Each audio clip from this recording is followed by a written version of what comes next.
Hello, welcome back to the Long Distance Love Bombs podcast. I'm your host, Dr. Jeremy Goldberg, and my guest today is my good pal, Sylvester McNutt III, aka Sly.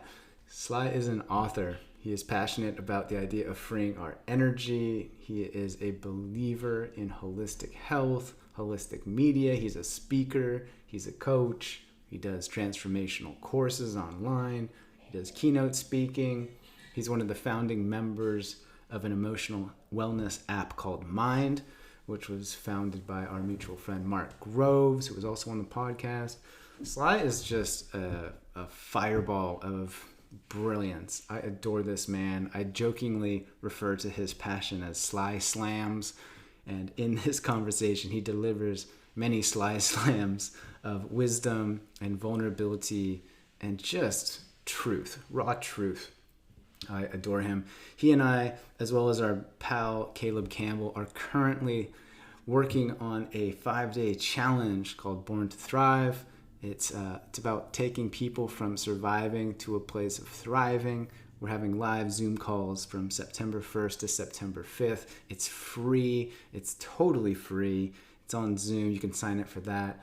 We've got a Facebook group that is live right now where we're answering questions each day. We're sending in questions for you to answer, building community. It's a really good vibe. So you can check that out at borntothrivecourse.com and hang out with Sly and I online. We're going to have some calls. You can ask us questions, etc. It's a really good time. And in this conversation, Sly kind of flips the script a little bit. He's also a podcast host, and he asked me a couple questions. So this one is more like a conversation, a dialogue between two dudes rather than me interviewing Sly, although there definitely is some of that. I think you're going to really like it. He's open, he's honest, he's hilarious. He's just a big-hearted human, and you're going to love it. Anyway, without further ado, here is Sly McNutt III. This episode is brought to you by Cured Nutrition. Cured is the leader in CBD supplementation with an entire line of products designed to take your everyday life to its ultimate potential. Their daily staples are formulated with an in-house clinical herbalist, which has taken the traditional CBD regimen to an entirely new level of optimization. If you're anything like me, you like waking up feeling good and living well. You've probably toyed around with the idea of finding healthy alternatives to jumpstart your morning. Personally, it's why I start my day with Cured Rise, which is their focus supplement.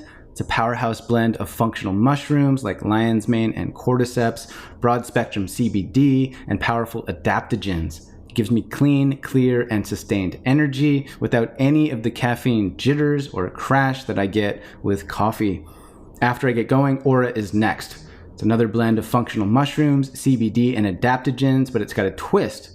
We all know how important it is to sustain our immunity nowadays, and this covers all of my bases. The vitamin D, prebiotics, crucial antioxidants are delivered straight to the gut, which is the foundation of our emotional and physical health. Am I right? Second brain. It's where the majority of our serotonin production and immune function begin, or it keeps everything in check, performing at its best, so I have one less thing to worry about, and I obviously cannot forget Zen. I use it every night. It is certainly why it has become Cured's #1 selling relaxation and sleep product.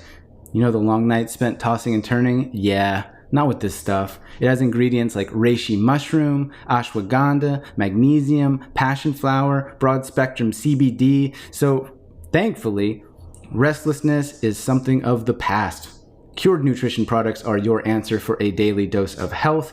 Visit curednutrition.com. That's CURED nutrition.com. Be sure to use the coupon code LOVEBOMBS, and at the checkout you will save 10% off your order.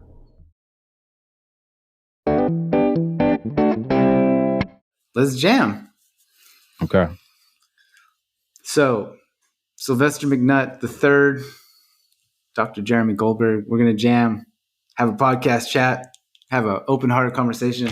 My first question for you, Sai, what does thriving mean to you? When you think about a life that is lived in thriving versus surviving, Like, what's the difference? How do you feel it? How can you tell? It has to be an energetic difference. It's not it's not something that's so black and white, like 2 plus 2 is 4. Like, it's not that. It's more of an energetic feeling. Like, think about that young kid that gets to go to a theme park for the first time and they get to get on rides and roller coasters. And they're not the kid that's terrified of it. They're the kid that's like, wow, this is amazing. This is like the greatest thing ever. Like, think about the emotion that just exudes and comes out of that kid. That moment is you're thriving. Your parents drive you down there. You guys got snacks. Maybe you have lunch there. And, you've been waiting probably all school year for this summer trip to get on this one ride. Yes, I'm telling a story from my childhood. Yes, you're waiting. For me, it was Six Flags Great America up in Gurnee, Illinois, and it's like, all my friends used to say, "Oh yeah, we went to Six Flags. We went there 3 times this summer. It was so great." And I just used to be like so envious. I'm like, man, I can't wait to go to Six Flags. Then my people finally took me to Six Flags. In that moment, it was just thriving, just joy, happiness, fulfillment. It felt like a dream fulfilled. It felt like you were in the right place at the right time. Everything was just in total alignment. So when I think of thriving, I think of something that encompasses a multitude of emotions. I think of something that a pivotal point in a person's life or story where there's multiple possibilities where there's really what feels like is no limit. It really feels like endless possibilities. That's what I think of when I think of thriving. And then, you mentioned the word surviving. Well, I've been on the other end of that as well, where, I used to have food stamps. Food stamps is where the government subsidizes and gives you money so you can literally go to the grocery store and get food. I used to be on food stamps, and like, that was just pure surviving. I remember in college, I always, you people on the podcast can't see it, but I always tap this arm right here because I have a little hole in my arm. And I used to donate plasma for money. And so the way that was set up is if you went once a week, you would get $20. But if you went a second time in the same week, you would get 60. So you had the opportunity to make $80 a week for donating your plasma. Now, I know people are like, "Oh, well, that's so noble of him. That's such a good thing. He's such a good guy." Well, no, it wasn't. It wasn't a morality thing. It was because I needed to survive. Now, they ended up using the plasma to help people, who needed it. That wasn't my angle. My angle was I have no food. I can't pay my rent. I have nothing. I need to get some money. And I was never the type of person that wanted to do stuff illegal, like selling drugs. I was never into that type of thing. So, when I'm in college, I'm donating my plasma for $80 a week, and then when I would get my $80, I was thinking to myself, like, damn, how can I take this 80 and make it 800? So I would go to seminars. I remember I was dating this girl at the time in college. I had no money, and there was this real estate seminar coming in town. This is what happens when you're in a state of survival. And I told her, I said, "Hey, I got to go to this real estate seminar. I'll become a real estate tycoon. I'll make us a billionaire. You just have these dreams." I'm like, "Look, we got to get out of this college town. We're broke. We have no money. And she's like, "Okay, I have no car." So I was like, "Hey, can you drive me?" She's like, "Yeah, I could drive you." So then we get there, and I was like, "Hey, it looks like it's $125 to sign up. I only have $80 from my thing." No, it was 225, and I only had 80. So I was like, "Can you give me the money so we could sign up?" And she was like, "Okay, yeah, I'll give it to you." Like, she never didn't believe in me, even though she was just working part-time and she was a full-time college student as well. She was also in a state of survival. And she was like, "Man, we got to get out of here. We have to get out of this place." So obviously I didn't become the real estate tycoon. Nothing actually happened from that event. I just paid them their money, and that was the end of it. But I was in that mindset of survival, and I was really trying to figure out, how can I thrive? Like, how can I get out of this? And when I remember those emotions, the emotions of, I will walk 5 miles to this place to donate plasma. I remember driving from DeKalb, Illinois to Aurora, Illinois, where that real estate thing was at. And that's about 30 miles, not having a car. I remember that feeling of asking someone, "Hey, can you take me here?" Like, hey, pretty much what I was saying is, "Hey, can you believe in me? Can you believe that I'm worth more than this moment?" And she was like, "Yeah." Then we get there and I'm like, "Damn, I need money. I need financial support. Can you help?" She says, "Yeah, absolutely." You know, that girl is still one of my best friends to this day, like still one of my soulmates, still someone I love and care for, simply because she believed in my ability to thrive when I was in survival mode. You know, I can never let that space go because she cared so much. So the emotions that I remember when I was in survival is a lot of humbleness, like very humbleness. You can't be cocky when you're in survival. You have to be very humble. You have to be very appreciative. I was afraid a lot. I was afraid every day. I woke up every day with fear. I never was a person that dealt with a lot of anxiety. I've only dealt with normal anxiety. I've never dealt with it anything more than normal anxiety, and I'm thankful for that. But I remember being very afraid. I lived a very fearful life. I would say another emotion is frustration. I was frustrated actually with my parents, my family. I felt like they should have put us in a better situation. I felt like I shouldn't have been in a situation to where I was surviving. So with that came a lot of resentment, came a lot of anger, it came a lot of hostility towards my parents. There was a lot of distrust with them because I felt like they couldn't support, you know, their kids. So there was a lot of like the emotional landscape when I was in survival mode was just, you know, much lower vibration. It's hard to create from that lower vibration. But at the same time, it was necessary. And I'm one of the people that I do have, that is one of my stories. It's, I went from this place of survival to now what feels like a place of thrivival. You see how I did that? Thrivival? It's not even a word, but It's we'll the run with it. It grand sounds good. Sly and the Thrivival. It sounds like a The band. thrivival, right? When you said you had a lot of fear in that survival state, like what were you most scared of?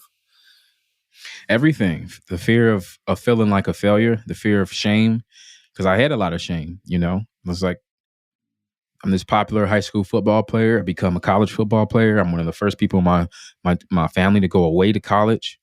You know, I had a fear of letting people down. I had a fear of not being good enough. I had a fear of, you know, yeah, I'm playing football, I'm studying communication and psychology, but so what? I literally am giving plasma because I can't afford to eat. You know, I had a fear of dying. I had a fear of being killed. I had a fear of being robbed. You know, I just had a fear. I didn't have a car. I was walking to this place 4 or 5 miles to get there.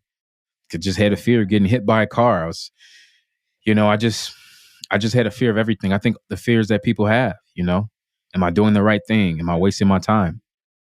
Am I ever going to get out of this situation? When I got out of college, you know, then I was on food stamps for about 6 months. Again, that humbles you. It humbles you when the government is giving you money because you're not in a position to get enough money for yourself to take care of yourself. And I had no financial support from the time so I got kicked out of the house at 17. So from the time I was 17, I literally had to figure it all out. No support, no moral support, no financial support, no support to talk about relationships or, you know, ideas. Literally, it was just go figure it out. So I was terrified from 17 to about 31. I was terrified of everything.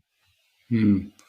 I was saying to somebody this morning on a podcast that, like, back in my day, we didn't have the internet in my pocket, and I didn't know what life coaching was, or you couldn't just Google like I'm desperate help, right? It seemed like a much more isolated experience back then. I resonate with that for sure. Yeah, you said something else that I wanted to ask you about. I'm actually surprised because I've known you for a couple of years now, and I haven't heard that story about the food stamps or the plasma. Like when you were tapping your arm there a moment ago, I was like, "Oh, damn! I didn't know that about Well, you." so real quick, that was a shame wound. So because it was a shame wound and I never made peace with it, I never wanted to share it. I never wanted to talk about it because I was ashamed of it. I was ashamed of that part of my story. But I healed my shame last year. I healed all my shame wounds. That's another part of thriving. You know, when you heal your shame, you can tell this story comfortably, and you're not bring. I'm not when I'm telling the story. I'm not bringing up the emotions that I went through then because I'm over the wound. I've made peace with the wound. I've healed the wound. But if you're still in the wound, you're gonna obviously tell the story, and it's gonna be whatever. All that emotion is gonna come back to you. So that's why I'm comfortable sharing it now because I'll tell you another one. I used to pee in the bed, you know, but it wasn't like I peed in the bed like all kids pee in the bed. It was I peed in the bed till I was 14. So then ask me why though.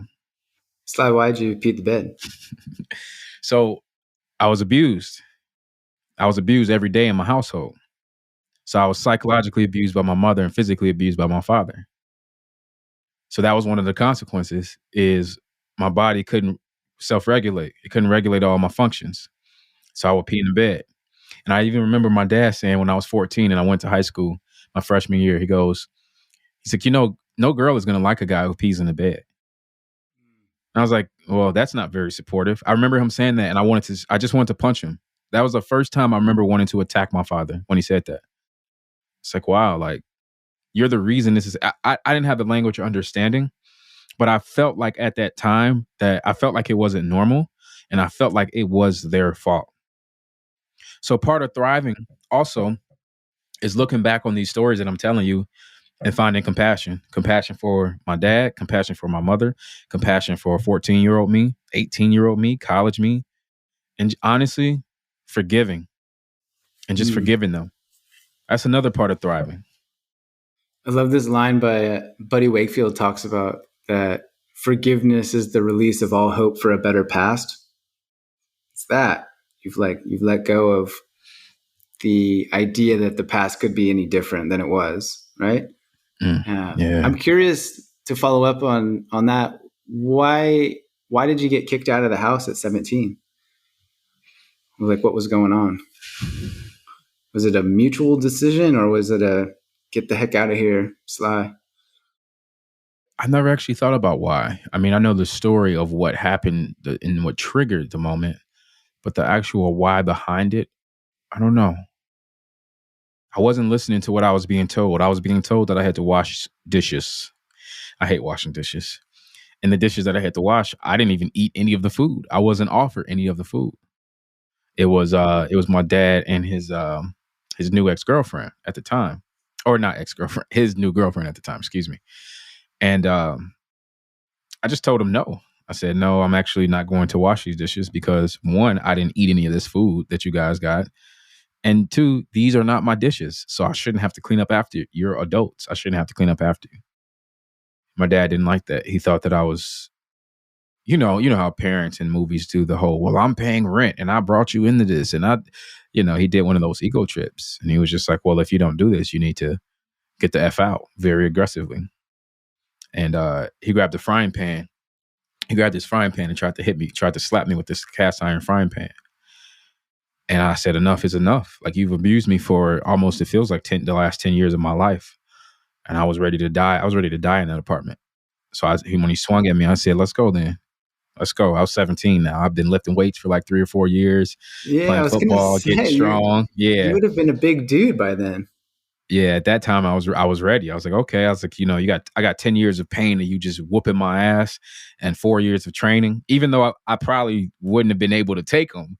In my mind, I would have been able to take them, because my dad was a black belt in karate. He did boxing. He was in U.S. Army. So he was very trained in all things. But I was ready. At that time, I was ready. So really what it was there was I don't want to find the silver lining because I know some people go through this and sometimes you can't find the silver lining. But I think it was just time I think he saw that moment as, okay, this person potentially may be more powerful than me. And so he needs to take his power to his own house. I really think that's what it was. I think my father wanted to be the most powerful being in the house. Yeah, it sounds like a test of sorts. And like whether or not you passed or failed the test didn't matter so much as you showed up to take the test, right? And it was like, okay, you just by showing up, you kind of passed the test and like things had to shift, right? And I feel like so many of us confront that. If there's the fear about showing up, there's the fear about saying the thing and what it will mean. There's the fear about leaving the relationship, starting the relationship, quitting the job, starting the business, and then just the process of committing and showing up to make that change is what actually starts everything being different. But I imagine for you at that time, it felt like things were sort of falling apart or desperate. You're a 17-year-old kid, just got kicked out of the house. You've been abused for a while. It's not I was as if happy. you're I was happy. happy. Yeah, when that happened, it felt like freedom. What did You you don't really do? Like, think what. where did you go? So, all right. So what I did was I went back in my room, and obviously I was like a really good high school football player. I wasn't a track star, but I did okay. And so I went in the room, and I really had a grief ritual. Really, I looked at my newspaper clippings, all the awards I had. I looked at all my pens, my varsity letters. I just looked at everything I had done in high school, and I'm just looking at it and just like really appreciating the journey, because I wasn't supposed to be there. I was not supposed to be there. I was not supposed to be like this decorated athlete, you know. And I'm just looking at it, and I just like really took a deep breath and just really appreciate it. I can visualize it right now. I can see it right now. And it's just really cool to just collect, newspaper clippings. Like, I'll never forget the first time I saw my name in a newspaper. They had a picture of me stiff arming this kid. We were playing Barrington, and Barrington, Illinois is like is one of the richest places in the country. Like, literally, Mm. just mansions upon mansions. So we lost the game, but I played good and I felt good about that. And so I'm looking at the picture. I was like, wow, that's cool. Sylvester McNutt III did this. And I just was like appreciative of the journey. And so I took two black garbage bags. I think they were like 13-gallon garbage bags. And I put one inside of the other. Whatever clothes I could fit in there, put them in there. I took my PlayStation, put my PlayStation in there. And then I had my very first cell phone from Sprint. Because when you start with cell phone service and you don't have credit, Sprint's the only people that are going to take you. And I don't even know if they're a company still anymore. I think they merged with T-Mobile, actually. So I had a Sprint phone. That was my very first phone. It was a Sanyo flip phone. Sanyo, Sanyo. I don't even think that's a brand anymore. And damn, I feel old now telling this story. And so I take my garbage bag. I got my PlayStation in there. I think it was a PlayStation 2 at the time, or maybe a PlayStation 1. I can't remember. And so I walked to my high school. That's literally what I did, because that was home. Playing sports there, making friendships there, being there for 4 years. That was home. So I went to my high school. It was the afternoon. I got to put this in a book. This is a great story. And I go to the very front of the high school, right by where we used to walk out for our football games, where we used to walk out and march to our stadium, because that was the most familiar place to me. So I'm just sitting there in this spot, and I'm just like getting the chills actually telling this story. And I just remember, actually, when this happened, I was 18 years old. I was 1 year after college. So I graduated high school, did my 1 year of college, went back home for the summer. This is when this occurred. I was 18. And so I'm a freshman in college, and I'm just sitting there the summer, and I'm just like, man, this is pretty fucked up. Like, the situation. I remember thinking to myself, but I felt so free. I felt so happy to be nothing, to be no one, nobody knew what I was going through, to be not in that house anymore. I was not in that environment. I didn't have to live under those rules. And I just sat there probably for a good hour, literally at least an hour, and just thought about everything that city did for me. I was there for about 5 years, because I did 8th grade in that same city, Palatine, Illinois. So there was this girl I was seeing in college freshman year. So I called her, and I was like, hey, you're not going to believe what just happened. Told her the story. And she was like, keep in mind, we're like 18 and 19 at the time. So we don't have houses and apartments. She was like, well, I'll check with my dad to see if, you could stay here the night, so you don't have to, sleep outside. I was like, okay, cool. So she told her dad what was going on, and her dad was like, yeah, go pick him up. Let him stay here. So I think I stayed there with them for maybe 2 or 3 days, and then by the third day, dad was like, all right, you got to get out of here. Like, you got to get out of here. So, but it was really good, because that gave me time to touch base with like my mom, some of my high school teammates, some of my college teammates. Just, it kind of gave me time to decompress from the situation. So what ended up happening was, when I was a senior, there was a junior named Mike Kruger. He was on the football team with me. And, I had a great relationship with all my teammates. Like, I was a really good teammate. And he got wind of what was going on. And his parents were like, oh, yeah, we love Sly. He can just stay with us for the rest of the summer until, I go back to college. Mm. So sure enough, they came and picked me up. And for June, July, and August, I was their fourth kid. They had 2 girls and 1 boy who was my teammate. And they looked out for me, man. They had got me breakfast. They went to church every Sunday. I wasn't a church person, but I went to church with them. I prayed with them. I just assimilated Hmm. to the family, So it was cool. They never asked me for anything ever. They never said, you need to pay rent. You need to do this. They just said, hey, we have abundance. As a matter of fact, they were thriving. That family was thriving. And what they did was they just brought me in and they Hmm. just showed me a new way. They just showed me a new image. They showed me new energy. They showed me love. And it was perfect, man, because then I started my sophomore year and everything started to change from there. Hmm. That's such a beautiful story. Like, are you still in touch with him at all?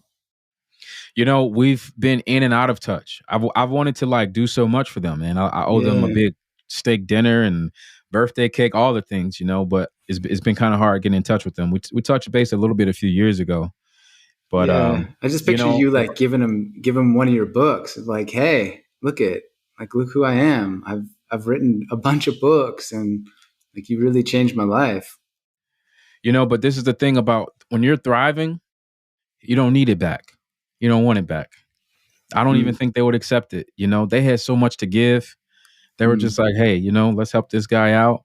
We don't need anything in return. Yeah. It's that idea of you are what you love, not what loves you, right? And so they just had enough. It's like that's just how it is. That's our worldview. Like we don't. This is a gift, right? This is not an exchange. It's just a gift. I like that. This is a gift, not an exchange. So I want to flip turn these tables here like a DJ, Yeah. because you're DJing, you're playing some pretty good music right now, asking some good questions, and let's turn the party around here. All right. For you, what does it mean to thrive? What does that feel like? What does it look like? What emotionally? What does it sound like? Yeah, it's interesting because when you were answering your question, I started kind of daydreaming, and I took a similar but different approach to that. And so it sounded like what you were saying was when you're thriving, it's a embodied sensation. It's like a feeling. It's a knowing. Like it maybe manifests as peace or joy or ease or excitement, right? But it's like you just know.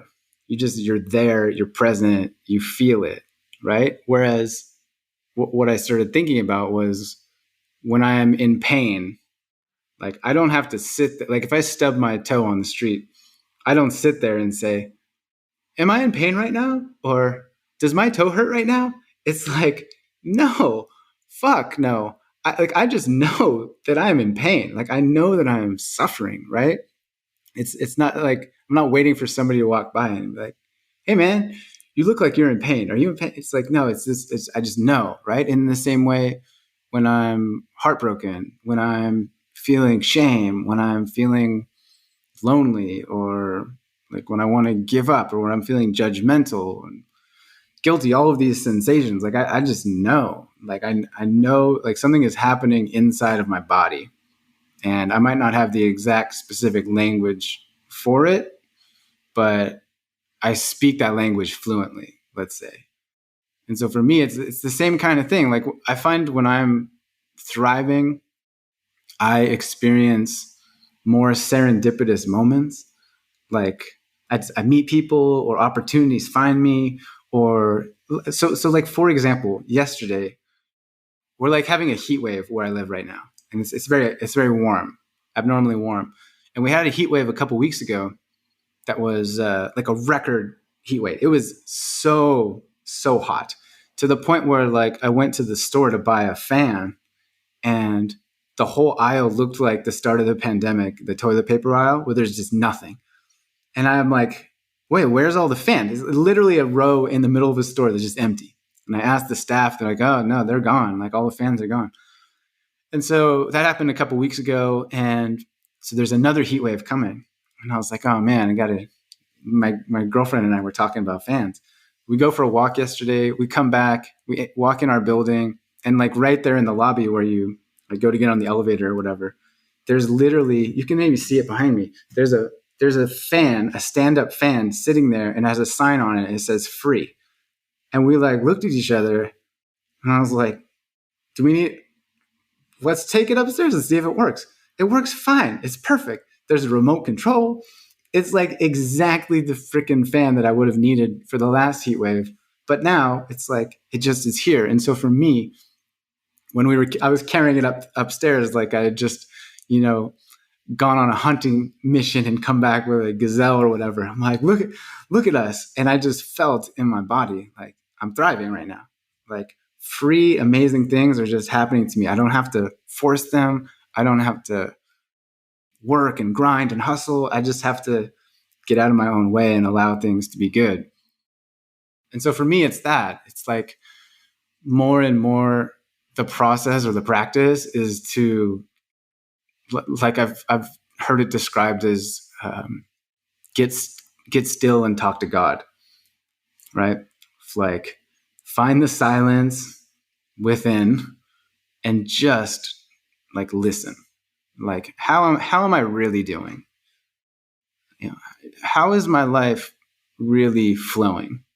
Like, am I excited about this project? Do I want to do this? Do I not? Like, what conversations am I avoiding? Like, what do I need to say? All of these kinds of things. And so I find, for me at least, a prerequisite to thriving perhaps is to conduct those regular check-ins with commitment and devotion and just get still and talk to God and just listen. And that helps me to orient my internal space on that survive to thrive spectrum, so to speak. Because I've found that okay. Well, just one more thing, and then I'll throw it to you. Like I found that I'm really good at tricking myself. Where I'll be like, I'm good, everything's fine. Like I'm kicking that, yeah, I'm good. Like, and then I'm busy, I'm distracted, I'm procrastinating, I'm avoiding. Things are not good, but I don't create the space to allow myself to actually sit there and admit it and face it. I'm curious. You mentioned the thread that a lot of people are in, respectfully. The grind, the hustle, to get up, the work, to get the bag, get some money. You know, this is such a thread that so many people are on and chasing. And I mean, we're experiencing, at least where I live, like a serious inflation where everything seems to be more expensive. The cost of living, gas, food, just everything, tuition. I mean, everything seems to be more expensive. And I mean, the consequence of that is what? You need more money or you need to work more. So I'm curious where you see thriving and surviving, you know, fitting into that whole framework of like, yeah, we do need to work. We do need to get money and pay bills and do our experiences and whatever else. I'm just curious how you approach the whole angle of work and your mindset with work and what it is for you. It's a good question. So just yesterday, I had a conversation with my coach. Like I have a life coach that I talk to once a month that like helps me with things. And a lot of that conversation centered around the like internal discussion that I have with myself between like being grateful, being present, loving my life, being okay with what is, and ambition, desire, hustling, you know, like wanting more, right? So the inner tension or turmoil between I'm good, I'm happy, I'm blessed, I'm grateful, but also trying to navigate the desire to change those things. And so for me, I think one of the foundational ideas of that question requires safety. So it's very difficult to feel unsafe and also feel like you're thriving, right? I would almost suggest that those two things are incompatible. And I haven't given that tremendous thought, but off the top of my head, I feel like surviving is the like minimum sort of requirement. Like if you are unsafe, if you don't have food, shelter, right, some money to get some water, like you're having a difficult time, right? And so I think though that for many of us, like many of the clients I work with, like they're definitely surviving. Like, but they're fine. Like they're safe. They have a job, they have a house, they have some money in the bank. Like they're not going to starve. If everything fell apart, they have friends and family that they could rely upon. like they're okay, but in their brain and in their body, they feel like they're drowning, right? And so I think part of the process requires us to navigate the experience that we're actually having versus the experience that we tell ourselves we're having. So it's like there's a difference between like hating your job and also between like having a job and not having a job. Like you can hate your job and feel like your world is falling apart, but also like you have some income, like you're blessed, you're good. And so there's ways to shift those things. But I think the ground level of safety is a requirement to be fulfilled first and foremost. What do you think about that?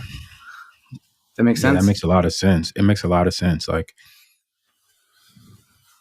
I think sometimes people can get in this habit of having desires that can pull them out of presence and pull them out of like recognizing the situation that you're in. Perfect example of this is I was talking to my friend. I feel like I'm coaching him when I talk to him oftentimes. And he has a story that he tells himself where when this one thing happened to me, he got fired from a job. He's like, when this one he points to that moment in his life as like everything from that moment has been downhill.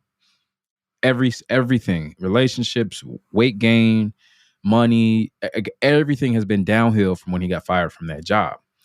But from the outside looking in, to me, that's not what I see. Now, I don't want to, disrespect his interpretation of his own emotions, but to me, he got fired from a job, and within 2 months, he had another career. He's been able to move a couple times. He's lived on his own the whole time, has never missed a rent payment, not one time. He's had a new car the whole time that he wanted, that he could afford, that he was able to pay for, never had his car repossessed. He's always had money to eat. He's traveled a few times, not a whole lot. He hasn't traveled a whole lot, but he has been able to travel a little bit. I know specifically because he came out here to see me in 2016, and we went to Denver together in 2018. And we hung out there for a weekend, went to a football game, had some tacos. Like, we had a great time. So I was telling him this. I'm like, as soon as he started telling the story, I stopped him. I said, hey, I don't want to disrespect you, but shut the hell up, And he's like, what? I was like, you're about to do that thing. You're about to tell this story, this really negative story about how you got fired and all, and your life hasn't been the same since then. Why are you telling yourself that story? And he's like, yeah, you know what? I'm not even going to do it. And I told him what I just told you. I'm like, dude, from the outside looking in, you got past that moment. You recovered from that moment. Maybe emotionally, you still feel the shame of being fired. But if you actually look at your life, you're doing fine. Like you're not even doing fine. You're thriving. So I really like how you called that out. It's like sometimes we're not able to really look at our story and see that we're doing a lot better than we believe. Yeah. Yeah, it's a good point. One way that I've thought this through, or like when I work with people, I often start with simply like, what do you want? Right. And I do that because, as you suggest, sometimes we actually are living our dream life, but we haven't realized that because we haven't clarified or admitted it to ourselves. So it's like your dream life. It's like, I want a job that I love. I want a partner that I love. I want to be able to do this and that and that. It's like, okay, well, you do 4 out of 5 of those things. Like, so what's going on, right? And so, as your buddy knows, and as I know full well, also, like sometimes we can cling to a story that is painful or tragic without recognizing that we get a tremendous amount of value from persisting with that interpretation, right? So yeah, his victim kind of story, or his sob story, benefits him in some way. It gets him, for example, some compassion, some love, some connection, sense of belonging. Like, oh man, you're that's so bad. Like, here, let me talk to you. Let me show you love. Let me care about you, right? And so, in order to change from this surviving place to the thriving place, we have to take the courageous steps to release some of these stories that benefit us, while at the same time stepping into new stories that feel unfamiliar and uncertain and scary, right? And so we have a lot to lose potentially, or maybe that's the poor way to say it, but going from surviving to thriving, I think, requires us to also face loss and grief, and we lose some parts of ourselves in that process. And I don't think that that is necessarily talked about as much as it needs to be. It's like you're going to grieve while you get better. Like while your life gets better, you're going to be forced to feel sadness and sorrow. Yeah, people don't recognize that, when they're like, "Oh, I want to be a millionaire. I want this and I want this." And you're mentioning all your dreams and aspirations. You're going to take some loss. You're going to get punched in the face, and obviously, for anyone who's experienced like physical abuse, that's not what I'm saying. I'm saying it as an Different. analogy. You Like you're know, going to lose friendships. You're going to have lose loved ones potentially. yes, And like people you'll aren't going to be outgrow family happy. members. Yeah, you'll have conflict because you'll have people saying, "Well, why are you doing all this?" Oh, a perfect example is when you decide you want to start eating good and eating clean and eating healthy, and you're gonna have people who are not on that train, and they're gonna say, "Well, why are you doing that? You're better than me." Like, no, I'm not better than you. I just want to be the best me that I can be. That's all. But you will deal with that when you say, "Hey, I want to thrive." I Mm. want, you said 4 out of 5. I like 4 out of 5. I need to thrive out of four out of 5 things in my life. You will cause conflict with people in your life, especially if they don't want to thrive or if they don't feel worthy of it, or if they think you can't do it, because they'll let you know. Anybody who thinks you can't do it, they'll always let you know. They'll Mm-hmm. always let you know. Their energy will let you know. If they don't say the words, their energy will let you know. And like what's really happening is that they don't think they can do it. So they project their own fears and limitations onto you, and they tell you, "No, you can't do that because I don't think I could do that." Right. Right? Yeah, like another example would be drinking. I think in our culture is a really big one. So if you go to a bar or a restaurant or a party and you say, "Oh no, like I don't want to drink," I remember these days. It's like what? It's like you're wearing a dress with like bright red face paint or something. It's like you're an abomination. Like, what do you mean? Or like, what's wrong with you? Or it's like perceived as a threat of some kind, rather than just simply, I I don't want to have a drink in this moment. Like, thank you though. It's as you say, like that challenges a lot of individual preconceptions, a lot of relationship dynamics, and it'll bring up a lot, which I think is one reason why it's really difficult to do this stuff on your own, right? Because You need community. you need community, you need support, which is why I have a coach, which is why therapy is so powerful, which is why groups of people doing it together is so powerful. You get accountability, love, compassion, understanding. You get to talk to somebody about it. Whereas my experience in doing it alone, um, it felt very isolating. I felt lonely. I felt lost. Right. I felt scared. Right. It's just it was a very dark time. Right. And so I think for me, that was sort of learning the hard way. And for me, learning the easy way is having people in my life that ideally have done it before me. Like, hey, like when you quit drinking, what was it like? Or hey, I want to start this business. What is it like for you? Or at least to believe in me, as you said, like your college girlfriend, that she never didn't believe in me, right? It's like having people in your life that have your back, that when you share a wacky, wild idea, they're like, yeah, let's do it. Like, if I want to move to Colombia and raise goats, like, fuck yeah, I'm going to visit you. I can't wait to see those goats. It's like, let's go.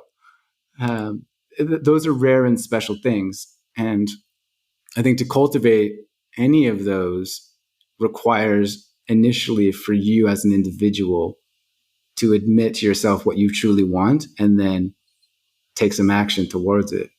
Like show up to the test, like as you did with your dad. I think about the image of the person who doesn't want to drink and they continue to go to the bar with the same people that they've been getting drunk with for 3 years. Well, it might be impossible to change. But if you started to hang around the people who don't drink, and those people still go to the bar, you probably will have the support you need. I think about the Mm. person who maybe you grew up in a family of meat eaters and you want to become vegan. Well, if your dad's got a porterhouse steak on the grill and your mom's eating pork chops, you might not be able to go vegan in that. That support system might not be there. So it's very important that we recognize that for us to make the changes that we want, that we feel most in alignment with our soul, like you're talking about, we will have to leave some of these structures where certain behaviors, certain mindsets exist. And that's going to cause grief. That's going to cause pain. But it's so important how we do it. In the meat eater example, right? Let's just say, you want to become vegan. It's very important that you understand and respect their choices. Not to put them down or not to say, well, you guys are killing the planet or you're stupid or none of that. Because then you'll never get the support you want then. Yeah. It's very important to just say, I respect what you're doing. That's your life. I'm not here to judge you. I'm not here to put you down. For me, I'm gonna order my vegan food or what whatever your story is. Like with the drinking thing, I just went out this past weekend. Me and four guys, we were in LA, and I mean they all got drunk as hell. They were drunk, and so we went to this one club, and my one of the guys gets a table, and it's like $1,000, to get this table, which was really a table, like this little table, 2 bottles of tequila and a bottle of champagne, which is outrageous if you think about it. But I don't mind it because I'm like, you know what? I'd rather have my own designated space and where we can just kind of like, this is our space instead of just roaming around all night. So I actually don't mind getting the table. So, it comes a moment. And when good looking guys buy tables, random women always show up somehow, right? So there's like 10 women like orbiting our table. One of the girls comes up to me. She's like, I've been watching you for 20 minutes and you're drinking a bottle of water. Like, let's do a shot. Why don't you just take some shots or something?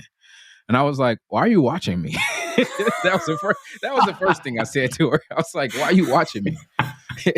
And then I was like, yeah, no, I won't be drinking at all. I'm just drinking water. And she goes, that's so boring. I said, what's boring? Me or me, the fact that I'm drinking water? And she goes, the fact that you're drinking water. I said, well, if you want to be entertained, sit down and talk to me. She's like, okay, I'll talk to you, but we need to do a shot. I said, why do I have to take a shot to talk to you?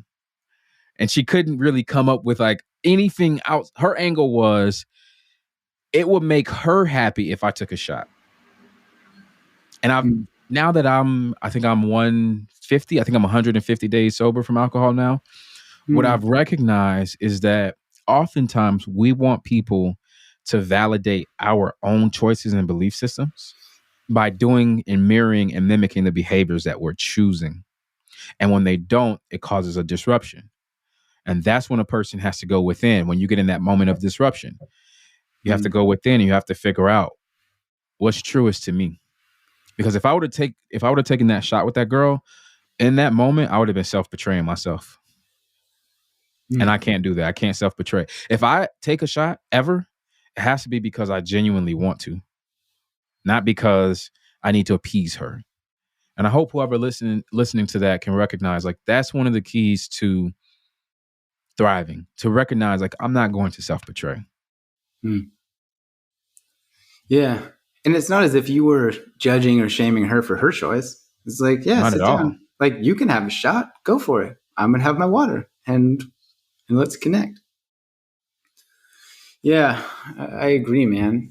I think, though, it's a tricky thing to, maybe not tricky, but I guess the question is, how do you cultivate that inner self-awareness and that self-respect where you're okay disappointing people because of your choice and you staying on your path? I think it really goes back to the question you asked. What do you want? Like, who do you want to be? I think if you answer that question, what do I genuinely want? What's truest to my soul? What's truest to my body at this moment? You'll find the answer, and you just got to stick to it. Yes, but the follow-up to that I'll use, that I think is a really powerful way to frame all of this stuff, is once you've identified what you want, so you want the sobriety, the house, the job, the peace of mind, the regulated nervous system, whatever. Like, once you have that vision clear, then it's like, okay, who do you need to be so that that dream life is just a completely normal reality? Like, oh, you want to be an author? Okay, you got to be disciplined, committed, brave, etc. And so you can start to identify the traits that are required for you to be the person that lives that dream life that you so desire. And I think Mm. that's where like You, the rubber hits the road, yeah. and people get stopped because it's like, oh, but that's hard. Like, yeah, now we're talking. You It just is. made me think about I don't remember what teacher it was, but there was a teacher who came into my life and their whole angle was look the part, look the part, look the part. And Mm. what they were alluding to is when you go into I remember this is when I had first started doing sales at Verizon. And when you go in there, you're about to spend a whole bunch of money. Who do you want to spend money with? You want to spend money with the person who, quote unquote, looks the part. Why? Because their energy is the part. You want the salesperson who's knowledgeable, who's compassionate, who Mm. takes his or her time explaining the process to you. You know, you don't want the person that doesn't give a damn how they're looked, how they dress, how they're just, slouching in the chair. Can I help you? No, you can't help me. I need somebody with more energy. You cannot help me. Who else is available? Put me Right. back in queue. I need the salesperson who comes over and they're like, "Hey, how you doing? Welcome to whatever this place is called. My name is Bob Mm-hmm. and I'm here to serve you." Yeah, you know what, Bob? You got my attention. You got my attention. You got my time because you look the Yes. part. Mm-hmm. So you'll have to look the part. And I don't say look the part as if I'm saying fake it till you make it, because I don't believe in fake it till you make it. No. I'm just saying look the part. Look the part, meaning create the energy from within, create the mindset and trust the mindsets from within that will help you to go to where you get to go where you want to be. Yeah, 100%. One of my friends, Paulie McGee, says, be it until you are it, which is show up as if you are that version of yourself.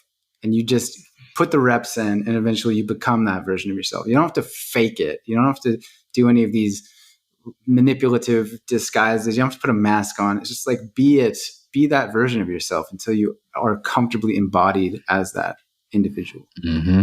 And that I becomes the feel that. practice. That's like the path, I suppose.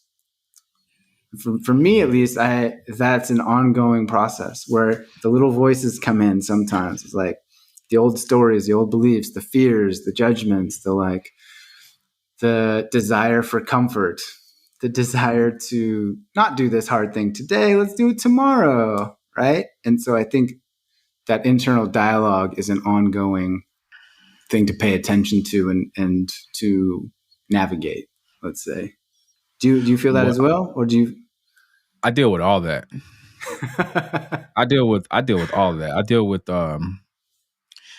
actually the number one thing that prevents me from thriving is imposter syndrome. That's Yeah. the number one thing that I have to consistently deal with is imposter syndrome, because obviously I had 20 years of conditioning of you're not that smart, you're not good enough, you're too short, you're too tall, your butt's too big, your nose is too wide, all that, right? But then it's like, again, just like my friend, those Mm. that story isn't the story I tell myself. I don't even believe that story. I don't think any of that. Well, I do have a wide nose, but I think it's a sexy nose too, So it's like, so I deal with imposter syndrome. I look at, like, in my industry sometimes, and I'll just be honest, sometimes I look at other authors and they're like, this author sold 3.7 million copies of their book. And I'm like, well, shit, I have good books. Like, I have great books. How do I do that? you know? And then it's like, when you feel it, you're like, okay, does this mean that author is better than me? Or if I don't, and it's really not true. What I've learned is, as recently as the last like 3 months, what I've learned is we have to just get out of this like egocentric way of seeing things. Like, oh, well, my book sold this, or my book is the best, or my book is great. It's like, in this industry, you're really not here for you. Once you get to a certain point, it's not about you. Maybe your first book is completely about you because you want to prove to yourself you could be an author, or you have this great idea. But if you're committed to the work, if you're committed to doing coaching, if you're committed to this industry we work in, it's none of this is about you. You're nothing but a vessel. And it's like, yeah, it's about you because you do need to learn. You do need to keep evolving. You do need to keep sharpening yourself to make yourself more of a stronger vessel for Mm. the people you're serving. But none of this is about you. So when you get out of that like egocentric, this is about me, then you start, that's when you become a visionary. You know, see, when you're egocentric, all you care about is your desires. How do I feel? How do I look? What's my sales like? What's my money? What's my notoriety?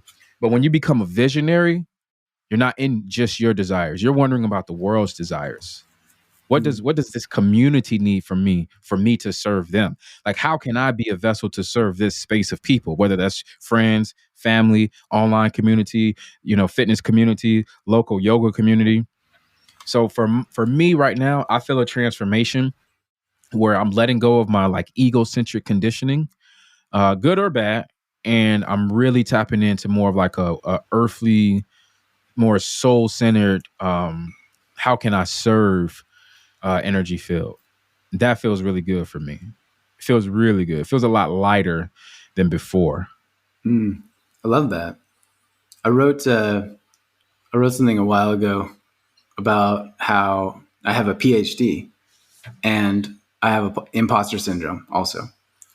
So I wrote it as like a flashing warning sign for people on the internet.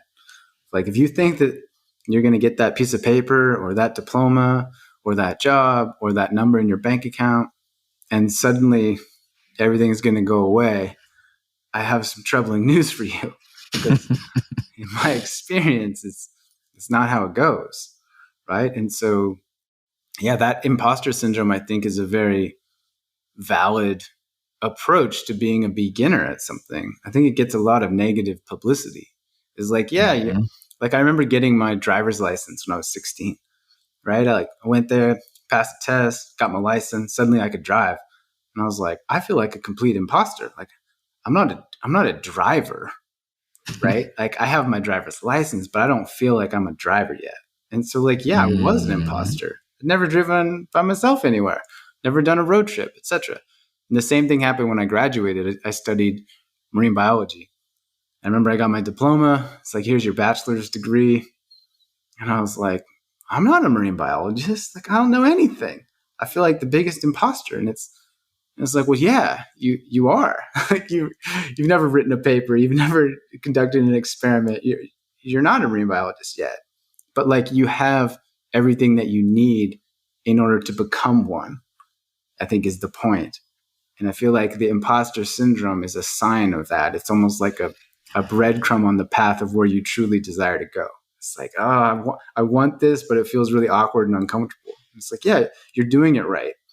Like, it should feel awkward and uncomfortable. It's like, oh, it feels weird to be confident. It feels weird to use my voice. It feels weird to stand up for myself. It's like, yeah, good. You're doing it exactly right. Right? There's nothing wrong with you. Like, just keep doing it. Be it until you are it. Right? This is the road to, what did you call it? Thrivality?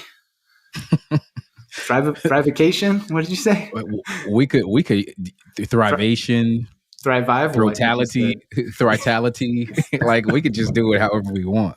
I'm curious to ask you this. Do you have any daily rituals or habits that you feel like support your mental health, your body, your relationship, that just support you in a holistic way?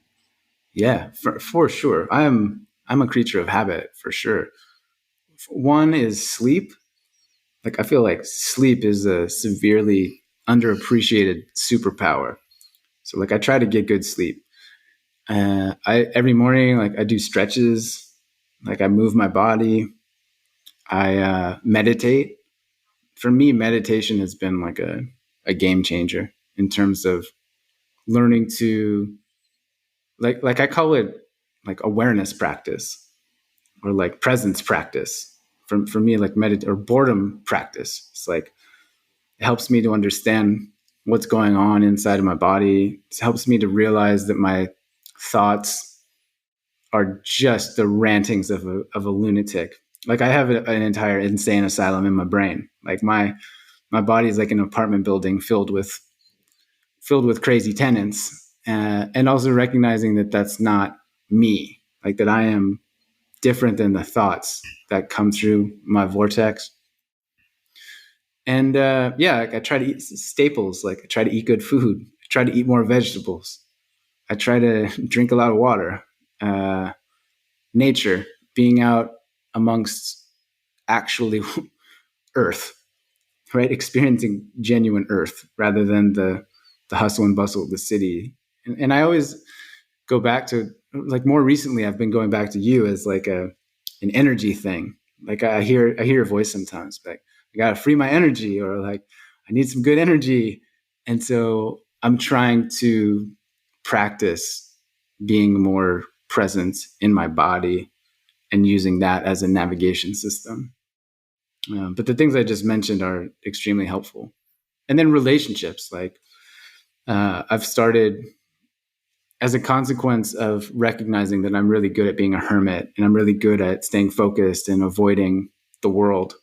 Like if I think of somebody, like if they pop into my head, or if I'm like, oh, I wonder how they're doing, like I try to immediately like grab my phone and just shoot off a text message or a voice note.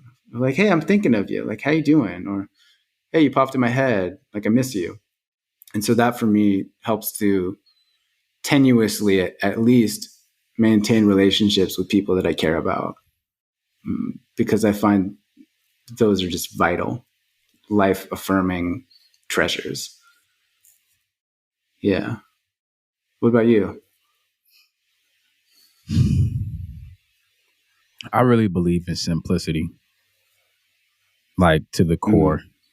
Mm. I think when I observe others, I think people make their life so complex and they try to spread themselves so thin. They put their energy in so many different things.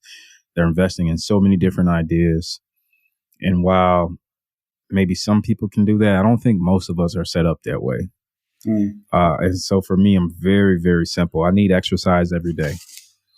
And the degree of the exercise just is more of a listening to my body. Like tonight, I'm going to play basketball. This morning, I went to the gym and I shot the basketball and ran for like 30 minutes. And tomorrow, I'll probably be really sore. So tomorrow, I'll probably just stretch and walk. Walking is exercise too. Mm. Saturday, I'm going to be on a flight. So I'm going to stretch. I'm going to stretch for at least an hour because I know I'm going to be on a flight for 2 hours. I'm going to be sitting down, making my body tight. So for me, exercise is king. Exercise is the most important ritual for me. Do I exercise every day? No, some days it's not possible. Some days my mind is not, it won't allow me to. Some days my body is like, hey, bro, you just need to sit down. So I really try to have a very intuitive connection with exercise. Secondly, I love snacks. Love. Capital LOVE. I love snacks. So I did the whole, I'm not going to snack. No snacks, no cookies, no. It never works for me. It never works for me. So I figured, I was like, okay, well, then there's got to be two other things to do here. So one was choosing snacks that are better for me. So instead of just doing a whole bag of Oreos, let's just do some apples with some cinnamon and some vanilla and some granola and a little honey. And it's so good. Instead of getting the Reese's peanut butter cups that have high fructose corn syrup, that's no bueno. Let's go to Trader Joe's and get the organic The peanut sunflower butter seed cups. butter. Yeah, the ones with real sugar, so Mm. for me, it was like a mindset shift of getting out of the snacks that have been mass produced and finding the ones that cost more. For sure, they definitely cost more, but they're just better for me. And then another thing is, okay, if I'm going to be the snack man, if I'm going to be the cookie monster, I need my fruits. I need my veggies. I need to make sure I'm having a nutrient dense meal plan daily. So I don't mess that up. I never mess that up. It's very important to, I think my relationship with food at this point is really, really good and really healthy. One of the words I got rid of was cheat meal. That word, it just creates so much shame. You got to think about it. If you're about to eat fried chicken, and fried chicken is not what you normally eat because you like to eat clean, so you're used to grilling your food or maybe baking your food, which is a lot cleaner way to eat it. And you're about to eat some fried chicken, you're literally going to say to yourself, oh, I'm about to cheat right now. Well, what is cheating? Cheating has a negative connotation. It actually means to be doing something you're not supposed to be doing. So now you're telling yourself, I'm not supposed to be doing this, and then you do it anyways. So you're self-betraying yourself. Eating the fried chicken is not you self-betraying yourself. It's the language you're using before you eat the food. That's what's causing the dysfunction. So I was eating fried chicken, and I was like, oh, I'm about to have this cheat meal. And I was like, no, this isn't cheating. This is great. This is thriving. This is good. Like, It's like, I love enjoy fried this. chicken. Yeah. And so when I got rid of that language, like the cheat meal, it just changed my relationship with food, and it brought me the balance that I was craving. It brought me the balance that I was craving. So exercise, having a nutrient dense meal plan, and being completely aware of what I'm eating, my portion sizes as well. And last thing I would say is paying attention to relationships, because I could do the thing where I don't talk to anybody for a whole day and be completely fine with that. As a matter of fact, I could probably do it for like a month. Yeah. But then I could also do the thing where I'm making calls, I'm on podcasts, I'm at parties, I'm hiking with a group of people, like I'm overly extroverted, and I'm perfectly fine with that. I consider myself to be an ambivert. Like I can be an introvert, I can be an extrovert. I'm perfectly in the middle. So what I find is my work is kind of introverted, like being an author. Like that part of my job is an introverted thing. So I try to make sure the rest of my life has that balance. So I'm, going to dinners with people. I try to do a podcast once or twice a week to always try to connect. Uh, like this morning when I went to the gym, got in the sauna, there was another guy there. When I first went in there, I had my headphones on. I took my headphones off because I just said, hey, we might talk. You never know. Prior to, I used to just always keep my headphones on and never engage. But when I felt a deep loneliness about a year ago. And that was one of the things I told myself. I said, well, you can't be in public places with headphones on. If you're feeling deep loneliness, you got to take your headphones off. Why? Because headphones on mean don't talk to me. Door closed means don't talk to me. Mad face means don't talk to me. So I told myself, hey, I need to be a little more inviting. And then, that was about a year ago. And then I've been really good. So like when I went in the gym today, I just said, okay, let me take my headphones off. Sure enough, me and the guy end up talking for like 25 minutes. We're just in the sauna, sweating, just talking about life. And it was a great conversation. His name was Zach. And, I was like, yeah, Zach, all right, see you later. So that felt good just to Yeah. even exchange good energy with Zach. It felt so good in that moment. So my top 3 rituals are going to be exercise, food, and relationship. Yeah. Yeah, I love that. At a simplistic level, our lives are the composite of the stuff that we put into them. It's like you are what you eat, you are what you think, you are who you hang around with and gives you energy, you are where you are. And we have a pretty solid locus of control over determining many of those things. And so it sounds like it's about intentionally choosing like what serves you and letting go of what doesn't. Yeah. All right, my man. Well, it's been an hour and 5 minutes. Shall we wrap it up? Should we talk about this thing we're doing? This thing we're doing, is it a thrivational thing? It's a thrive-tastic, thrivolution, thrive-a-thon. The Thrive-a-thon. as long as how do I say this one? As long as it helps the thriveonomy, and it's Bro, we're building an entire new thrivalization. yes, the Thrive Dictionary. Let's do it. Let's tell them. So you and me and our mutual friend Caleb Campbell are hosting a free 5-day Thrive-tastic challenge, September 1st to September 5th. And it's going to have live calls, community on Facebook. We've like literally blocked off our calendars I've got all my energy going into this to answer questions, offer support. Same.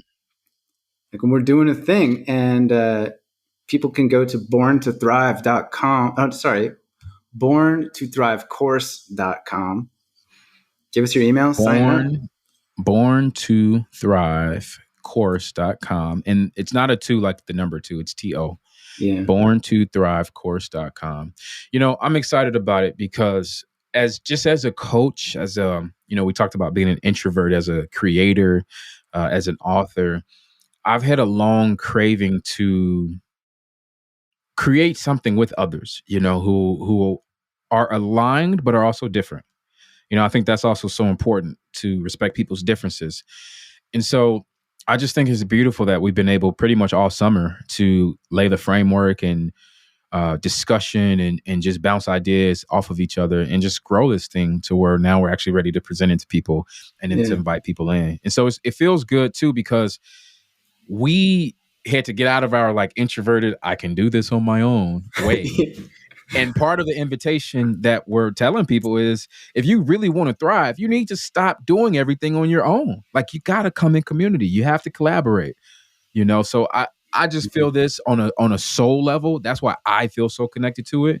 That's one of the things one of the transformations that I'm going through. It's like, nope, we need to be a community. We need to collaborate. And this makes you give up control, which gives you freedom, Yeah. So I'm so excited for everyone to join us at borntothrivecourse.com. Just your name, your email, you'll come on in here for 5 days, and it's gonna be some sauce, man. It's gonna be some sauce. Like It's gonna be some good energy. 100%. Like just even if you don't want to sign, like go to the website. 100%, it's guaranteed to make you smile. Like the visual at the top of that webpage fills me with glee every single time that I see it. I'm just like, I'm so stoked on it. It's like it's the best. And yeah, like I'm pumped up, man. I'm fired up. And I think people underestimate how much can change in 5 days. It's like you could change your life in 5 days. Done. I've seen it. So we're doing a thing. borntothrivecourse.com and get in there. Sly, thanks so much for being you, man. I'm stoked to be your friend. I'm always pleased to connect and see your face. And I just have so much respect for who you are and what you've been through and how you've used it and what you've created. It's admirable. It's heroic, man.